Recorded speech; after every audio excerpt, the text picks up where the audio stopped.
Hello my dear students and viewers.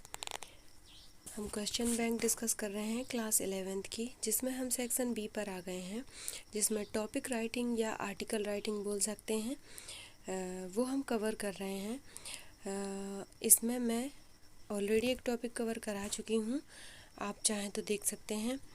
आज मैं आप लोगों को long composition question number 5 long composition का तो ये जो टॉपिक है ये किसी भी नाम से आ सकता है, जैसे इम्पैक्ट ऑफ ग्लोबल वार्मिंग। ये ना आए तो harmful effect of global warming, और ये भी आ सकता है रीजंस फॉर ग्लोबल वार्मिंग। तो जिस भी थोड़ा यदि टाइटल चेंज कर दें तो आपको कंफ्यूज बिल्कुल नहीं होना है, ठीक है। लिखना यही है। So let's begin. Global warming refers to the gradual increase in the overall temperature of the Earth's atmosphere due to various activities। तो ग्लोबल वार्मिंग क्या है? ग्लोबल वार्मिंग किस चीज़ से संबंधित है, किस चीज़ से बिलोंग करती है? तो धीरे धीरे जो ओवरऑल टेम्परेचर पूरे विश्व का, पूरे ग्लोब का, पूरे अर्थ का, वातावरण का जो टेम्परेचर धीरे धीरे ग्रेजुअली जो बढ़ता जा रहा है, इंक्रीज़ हो रहा है। इंक्रीज़ होना यानी बढ़ना, बढ़ता जा रहा है। क्यों बढ़ता जा रहा है भाई? वेरियस एक्टिविटीज़ के द्वारा, विभिन्न प्रकार की गतिविधियों के द्वारा जो वातावरण का टेम्परेचर बढ़ता जा रहा है उसको हम ग्लोबल वार्मिंग कहते हैं। Global warming effects on ecosystem of the अर्थ। जो ग्लोबल वार्मिंग है, जो टेम्परेचर बढ़ रहा है, ये हमारे पारिस्थितिक तंत्र को प्रभावित कर रहा है। पारिस्थितिक तंत्र क्या होता है? पृथ्वी का जो पारिस्थितिक तंत्र, साइंस वाले जानते होंगे, इसको ये प्रभावित करता है। Actually global refers earth and warming refers heat. यहाँ अर्थ बताया हुआ है कि ग्लोबल का अर्थ क्या है? इसका अर्थ है पूरी पृथ्वी से, पूरे विश्व से संबंधित है। और वार्मिंग का अर्थ क्या है? वार्मिंग का अर्थ है मतलब हीट, यानी कि गर्मी। So global warming is dangerous and harmful for whole of the earth. तो ये जो ग्लोबल वार्मिंग है, ये जो टेम्परेचर पूरे विश्व का बढ़ रहा है, ये हानिकारक है और नुकसानदायक है और डेंजरस है, खतरनाक है। किसके लिए? होल ऑफ द अर्थ, संपूर्ण सृष्टि के लिए ये हानिकारक है। आगे देखते हैं, पैराग्राफ चेंज करके लिखेंगे। Global warming is the process of melting the ice glaciers rapidly. तो ग्लोबल वार्मिंग जो है ये एक प्रोसेस है, ये एक प्रक्रिया है। किसकी प्रक्रिया है? Melting the ice glacier. क्या है कि बर्फ़ के बड़े बड़े पहाड़ होते हैं जिनको आइस ग्लेशियर कहा जाता है। तो ये जो है हमारी पृथ्वी के टेम्परेचर को नॉर्मल रखते हैं, ठीक है। ये जो ग्लेशियर है हमारे पारिस्थितिक तंत्र के लिए, पृथ्वी को बैलेंस रखने के लिए, हमारा जीवन पृथ्वी पर ही संभव क्यों है? क्योंकि ये सब चीज़ें हैं पृथ्वी पर, ग्लेशियर हैं, सब चीज़ है। तो इसको बैलेंस रखने के लिए आइस ग्लेशियर बहुत ही ज़्यादा ज़रूरी है। आइस ग्लेशियर आप बड़े बड़े बर्फ़ के पहाड़ों से समझ सकते हैं।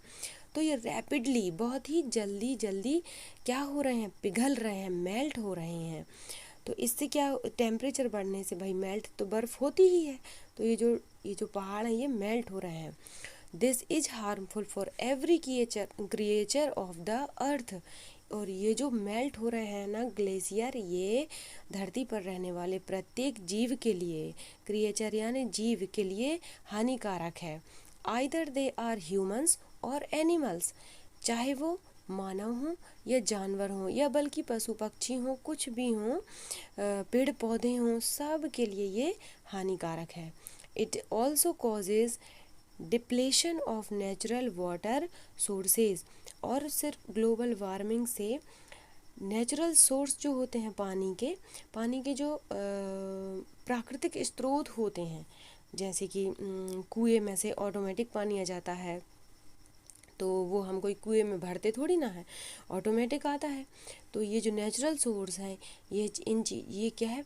ख़त्म हो रहे हैं, डिप्लेशन हो रहा है इनका, ये रिक्त हो रहे हैं, ख़त्म हो रहे हैं। फिर पैराग्राफ चेंज करेंगे। There are many causes of global warming. Global warming के बहुत सारे कारण हैं, which are both natural and man made, जो कि दोनों ही प्रकार के हैं, प्राकृतिक भी हैं और हम लोगों के द्वारा बनाए हुए भी हैं, मानव निर्मित भी हैं। देखते हैं।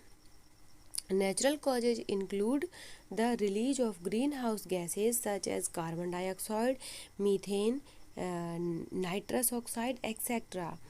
ग्रीन हाउस प्रभाव तो आप लोगों ने पढ़ा ही होगा, साइंस वाले विशेष तौर से जानते होंगे। तो जो ग्रीन हाउस गैसेज हैं, जैसे carbon dioxide, methane, nitrous oxide, ये जो है ना, ये क्या है कि नुकसानदायक है एटमॉस्फेयर के लिए।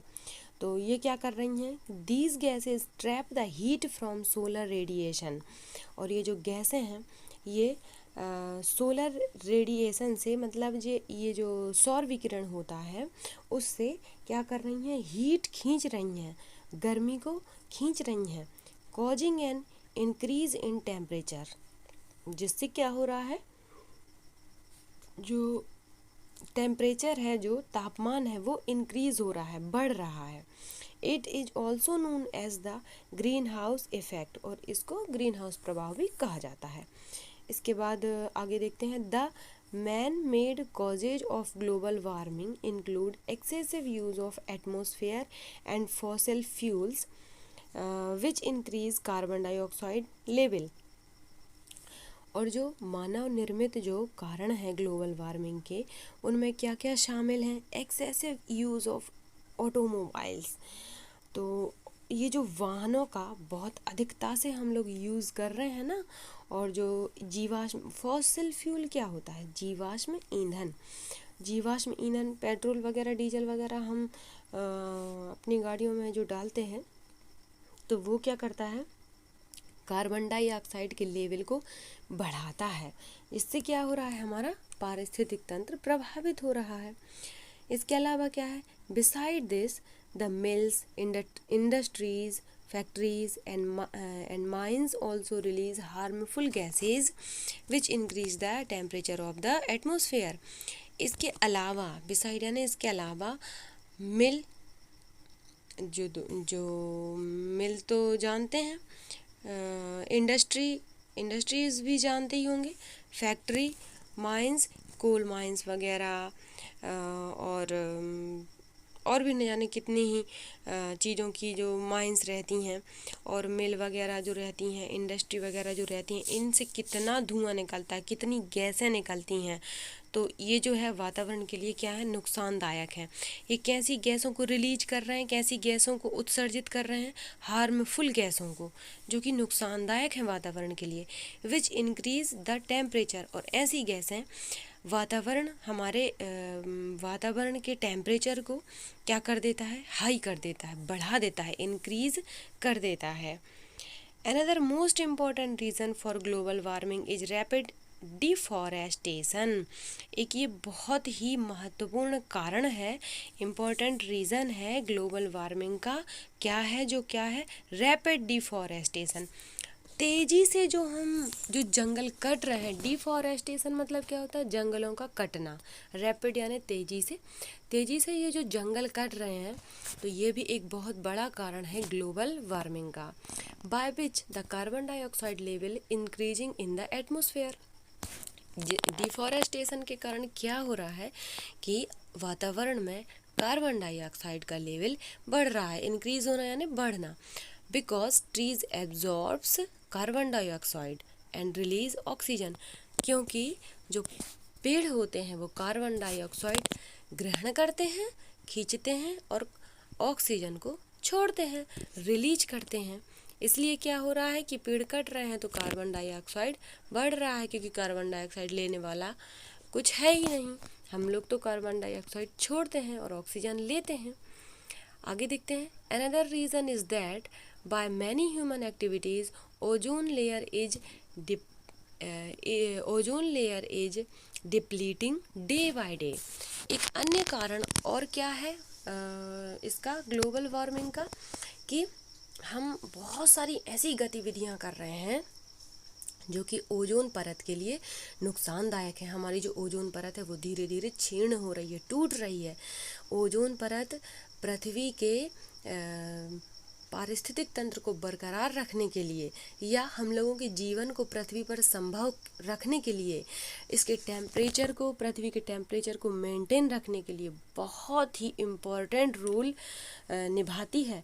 और ये जो प्रदूषण फैल रहा है, इससे ओजोन लेयर क्या हो रहा है, उसका ह्रास हो रहा है, वो धीरे धीरे कम हो रही है, जो कि हमारे लिए बहुत नुकसानदायक सिद्ध होगी। आगे देखते हैं, rise in earth's temperature melts the ice caps which increase the sea level. क्या हो रहा है, पृथ्वी का जो टेम्परेचर बढ़ रहा है, राइज इन अर्थ टेम्परेचर, पृथ्वी के टेम्परेचर में जो बढ़ोतरी हो रही है, इससे क्या हो रहा है, आइस कैप्स जो अपने बड़े बड़े जो ग्लेशियर है ना, उन पर जो आइस की अपने जो बर्फ़ की जो चादर ढकी हुई होती है, आइस कैप जिसको बोलते हैं, वो क्या हो रही है, मेल्ट हो रही है, पिघल रही है। तो उसके पिघलने से बर्फ़ पिघलेगी तो क्या बनेगा, पानी बनेगा ना, और पानी बनेगा तो वो किस में जाएगा, सागर में, समुद्र में जाएगा। तो इससे क्या हो रहा है, आइस कैप पिघल रही है, जिससे कि सी लेवल, समुद्र का लेवल बढ़ रहा है, इंक्रीज हो रहा है। The result of it we are facing droughts, tsunami and floods etcetera.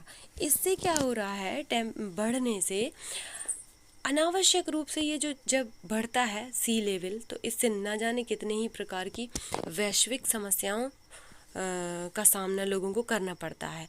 क्या क्या है वो समस्या, ड्रॉट, सुनामी, फ्लड्स, बाढ़, सूखा, सुनामी, ये चीज़ें तो आपने सुनी होंगी ना।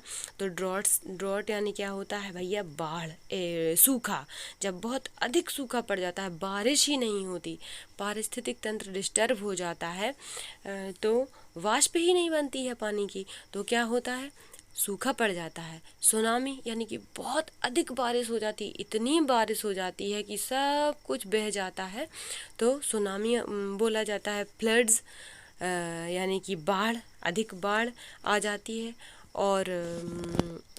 और भी बहुत सारी प्राकृतिक आपदाओं का हम लोगों को सामना करना पड़ सकता है। आगे देखते हैं, it can be stopped when we take action against global warming. लेकिन हम इस चीज़ को रोक भी सकते हैं। कब रोक सकते हैं, जब हम ग्लोबल वार्मिंग के लिए, इसके परिप्रेक्ष्य में, इसके अगेंस्ट में हम कुछ सीरियस एक्शन लेंगे। तो भैया कैसे लेंगे, देखते हैं। Everyone must stop these activities which produce green house gases.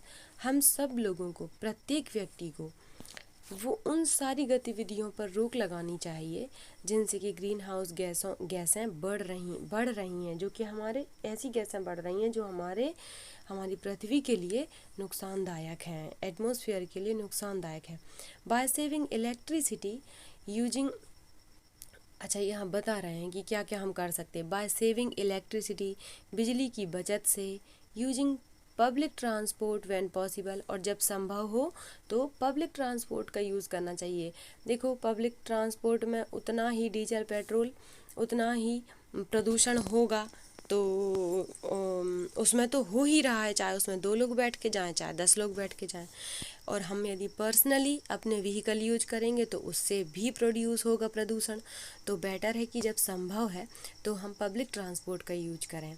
और क्या करें, रिसाइकलिंग हाउस होल्ड वेस्ट, हमारे रोज़मर्रा के जो घर से वेस्ट होता है, जितना रिसाइकल हो सके, जितना फिर से यूज हो सके, उतनी हमें कोशिश करना चाहिए कि हमारे जो घरेलू वेस्ट है, घरेलू जो बर्बाद चीज़ें हैं, उनका हम फिर से यूज कर सकें, जितना संभव हो सके उनको रिसाइकल करके यूज कर सकें। We can reduce the effects of global warming, और इन माध्यम से हम ग्लोबल वार्मिंग के प्रभाव को कम कर सकते हैं। रिड्यूस यानी कम करना। Deforestation should also be stopped. Deforestation यानी पेड़ों का, जंगलों का बहुत तेज़ी से कटना, इसको भी स्टॉप करना चाहिए। And we must grow more and more trees, और हमें ज़्यादा से ज़्यादा पेड़ उगाना चाहिए। आगे देखते हैं। Government should also make strict rules and regulations to control the industrial waste which release harmful gases. और सिर्फ हमें ही नहीं बल्कि सरकार को भी स्ट्रिक्ट रूल बनाना चाहिए, कड़क नियम और नियम कानून की व्यवस्था करना चाहिए। किस चीज़ के लिए? To control the industrial waste. जो इंडस्ट्रियों से जो वेस्ट निकलता है, जो वेस्ट पदार्थ निकलता है, उन पे कंट्रोल करने के लिए स्ट्रिक्ट मतलब एक कठोर नियम कानून की व्यवस्था होनी चाहिए। क्योंकि ये जो वेस्ट है विच रिलीज हार्मफुल गैसेज, तो ये जो वेस्ट है ये बहुत नुकसानदायक गैसों को रिलीज करता है, नुकसानदायक गैसों को छोड़ता है। In the last we must say, अंत में हम ये कह सकते हैं, हमें ये कहना ही चाहिए दैट आवर सिंगल स्टेप, कि हमारा एक ही कदम इज इम्पॉर्टेंट। एक कदम किस चीज़ में?